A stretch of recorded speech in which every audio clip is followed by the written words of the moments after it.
A part of the team. How family and friends protect their service member.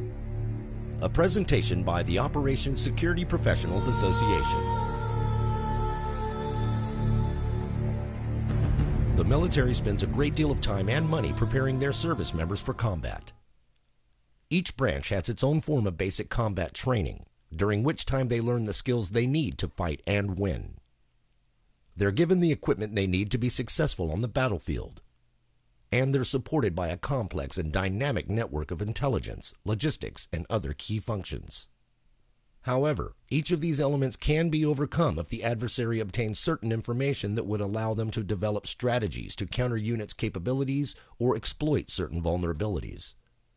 Operation Security, or OPSEC, identifies critical information and protects it from exploitation. This presentation will discuss the basic concepts of OPSEC and the role of friends and family members in enhancing operational effectiveness. OPSEC as a formal discipline grew out of operations in Vietnam and was established as a national program by President Reagan in 1988. But the idea of protecting the information upon which your mission depends is much older than that. George Washington noted that even minutiae should have a place in our collection, for things of a seemingly trifling nature, when enjoined with others of a more serious cast, may lead to valuable conclusions. And Sun Tzu said, "If I am able to determine the enemy's dispositions while at the same time I conceal my own, then I can concentrate and he must divide." While there are many more examples, it's clear that OPSEC has played as much of a role throughout history as it does today. Formally, OPSEC is a 5-step iterative process that identifies critical information, identifies threats, analyzes vulnerabilities, analyzes risk, and establishes countermeasures, and ultimately frustrates the adversarial intelligence operations during the collection phase. This can be easily summed up for family members by remembering the OPSEC 2-step: know what to protect and know how to protect it. Individual friends, family members, and family readiness groups play a critical role in the unit's OPSEC program, and they must be armed with the knowledge they need to support the OPSEC manager's efforts. In doing so, they are able to protect their loved ones as well as the mission itself. Knowing what to protect means knowing what is the critical information or the specific information about friendly capabilities, actions, limitations, or intentions that the adversary would need to accomplish their objectives. It's the information that's vital to the mission, and if the adversary collects and correctly analyzes it, it would allow them to degrade the accomplishment of the mission. And knowing how to protect it is knowing the countermeasures that are in place, the methods used to protect the critical information. Both critical information that they may possess and the countermeasures used to protect it must be made clear if there is any intention of maintaining secrecy. However, by understanding the concept of OPSEC, knowing what to protect and protecting it becomes much easier. Family members and friends either already possess or are entrusted with a great deal of information related to their family, a service member, and the unit. Examples include residence information, workplaces, information about the family, vacations, schedules, unit plans and capabilities, deployment schedules and location, unit strength or number of people in it, and the deficiencies and morale issues. This manual was captured in a raid on a terrorist hideout in Manchester, England in September of 2001. In this document, allegedly created by Al-Qaeda, it is established that up to 80% of actual intelligence may be gathered from legal publicly accessible sources, such as social networks, internet sites, newspapers, and other resources. It stands to reason that if the enemy believes the majority of intelligence can be found out in the open, they're looking. And for friends and family members, social media presences are a potential goldmine. The manual tells terrorist forces to look for residences, work locations, family information, places visited, and information about buildings or bases. Also unit intentions, strengths and weaknesses, movements and numbers.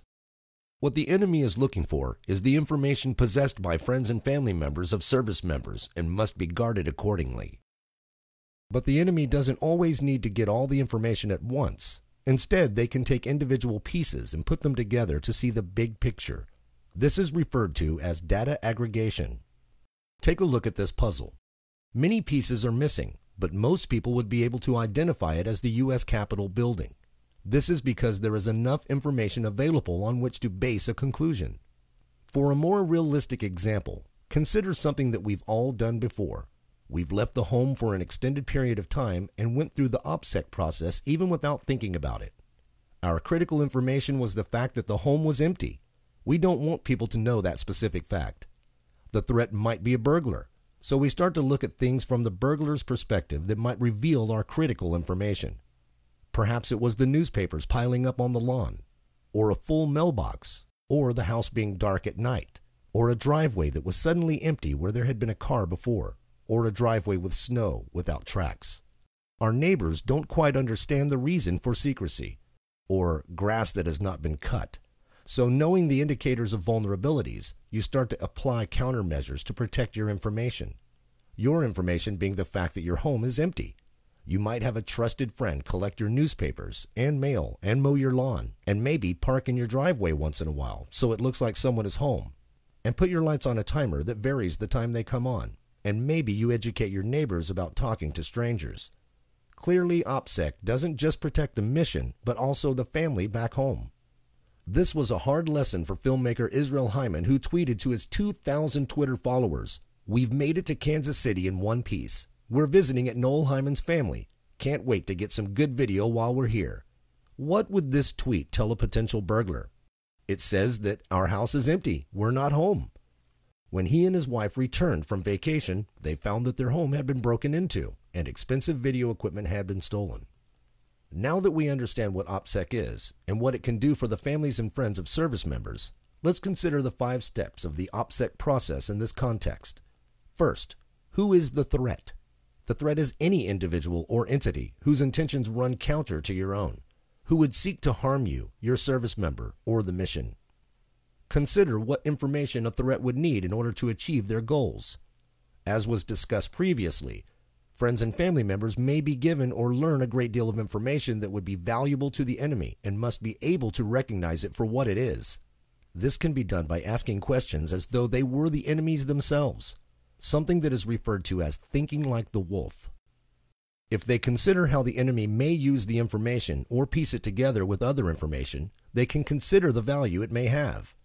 For example, the service member may mention that they won't be able to call for a few days because they'll be on a mission. How much would that information benefit the enemy? Next, consider what vulnerabilities exist that could reveal the critical information. What are the ways the enemy could get what they need to accomplish through objectives? Some of the most common ways include social networking and internet sites, information improperly discarded, data aggregation, social engineering, routines and schedules, revealing too much information in public and technology. As we know, the enemy is watching. Social networking and websites are 2 significant potential vulnerabilities. Searching the internet offers no risk to the adversary, but potentially great rewards, especially given how easy it is to find service members and their connections online. There are countless social networking sites that cater to nearly any interest, and many of them make their information publicly available. If the enemy can't find what they're looking for on one site, they can simply move to the next until they collect the pieces. Any information you put on the internet has the potential to be shared with a much larger group than was originally intended, particularly those that would use the information the way the poster had not intended. The man in this image posted a picture of himself siphoning gas from a police car while flipping off the camera. When police found the image, he was arrested. In this case, his adversary was law enforcement. He didn't want them to find evidence of his crime. That was the information that he needed to protect. He created a vulnerability when he posted the picture online and failed to employ even simple countermeasures like hiding his identity or, of course, not posting it at all. Facebook remains the most popular of the social networking services, including the Middle East, as well as many other areas in the world. But there are many other services with their own clientele, vulnerabilities, and complex security settings. The best protection then for vulnerabilities online is simply knowing what not to discuss and keeping that information out of the public's eye. Another common vulnerability is information thrown out in the trash. In most areas, dumpster diving is perfectly legal and can yield valuable information. Think about what gets thrown away all the time. Bank statements, letters, insurance information, announcements. All this information may be collected and utilized at any time from when it hits the curb to after it's brought to a sorting facility. In fact, China bought $10.8 billion worth of metal and paper scrap in 2011, which included nearly 16 million tons of paper and paperboard. This material is slated for recycling, but think about how much of your information or potentially sensitive government or corporate information could have been included in those tons of paper refuse. Perhaps the adversary can't get everything they want from the spouse, but maybe they get one piece of information from the spouse, and another from a friend, and another from the son, and so on until they have enough to work with. A single comment might not be enough to gain the critical information, but putting the pieces together can reveal far more than what was intended. This is referred to as data aggregation and can result in serious breaches. Consider the quotes on this slide individually. They only give a limited amount of information, but by putting them together, we know the service member's job, that their ship's about to deploy, probably to the Middle East, and have some idea of the time frame. Although aggregation is more work for the adversary, it's functionally the same as having access to the big picture if enough pieces are gathered. It's not uncommon for adversaries to simply ask for the information that they require. This can be done by building up a trust relationship before asking the questions that they really want to know. For example, a blog reader might be very friendly and might claim to be a friend of the service member or have some other connection that can build trust. No matter the technique, the underlying goal will be to get the friend or family member to reveal information they might otherwise not have. The big question might come as, so when is John coming home? Or did you ever get that radar working right? I always hated having to fix that thing all the time. This is referred to as social engineering, which is a low-tech but extremely effective method of obtaining information. Social networking often starts with collecting information that will be used in the effort, so restricting the amount of personal information available can help frustrate the adversary's attempt. A vulnerability can also mean information that people don't know they're putting out there.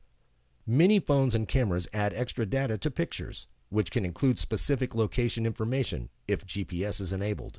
This is called EXIF data and can be viewed or cleared using free tools.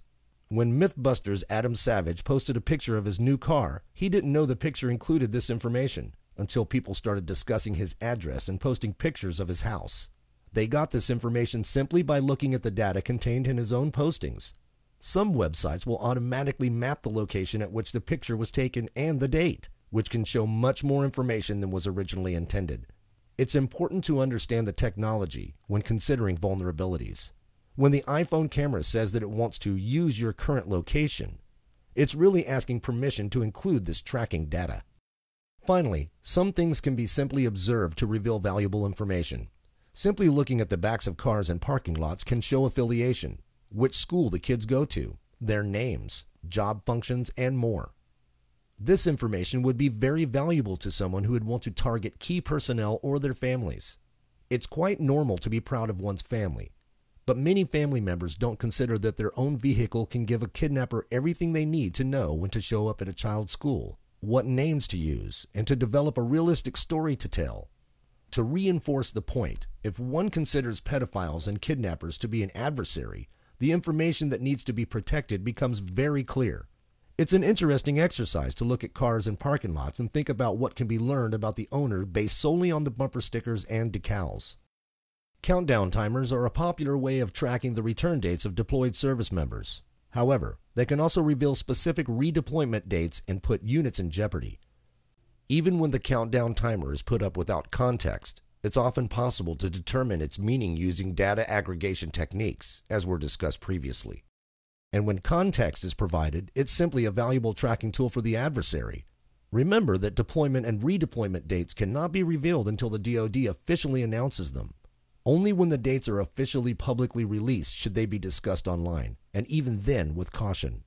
For mission purposes, only the unit commander can accept risk. However, friends and families should consider the level of risk as it applies to their personal lives, or their ability to protect the critical information that they may possess.